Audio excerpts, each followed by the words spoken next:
Ներկայությունից խնդրում եմ մեր վարչապետից, որ ինչ-որ իրան չենք պահանջում, գոնե ինչ-որ մեկը իշտի մեզ մի հատ պատասխան տա հստակ, թե ինչա կատարվում։ Ես Նարեկ Սարգսյանի հայրն եմ, Գագիկ Սարգսյանն եմ։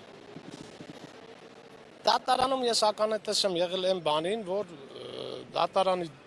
դահլիճից մեկը բարձրացավ, ասեց ես եմ ու դատավորը որդից որ գնաց, նա իր հետևից գնաց ու միջև խեր ունենք, որ խաբար ունենք իրանից։ Ճանաչում եք այդ մարդուն։ Այո, ոչ չեմ ճանաչում, ինքը օրը ունի 24 ժամ, ինքը օրը 5-6 ժամ մեր տանն էր։ Մենք հարազատական հարաբերության մեջ ենք իր հետ։ Բայց ինչ եք կարծում, ինչի համար նա նման հայտարարություն արեց կամ ինչ որ կասկածներ ունեք, որ հնարավոր է։ Ես խնդրում եմ օրենքին, որ դա օրենքը պարզի։ Մենք ունենք վերջը օրենք ունենք, էլի, այտենց։ Ինչ որ բախումներ եղել է ձեր այդ Ոչ։ Ես օրենքից պրոստը մի հատ բան եմ խնդրում, որ օրենքը պարզի։ Թե ինչի համար այդ հայտարարությունը արեց, թող պարզի, տնանք որ մեկն է մեղավոր։ Նարեկ Սարգսյանն է մեղավոր, Արսեն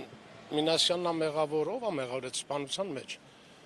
Թող օրենքը պարզի, ես խնդրում եմ օրենքից, որ ամենավերջի պահը պարզի օրենքը։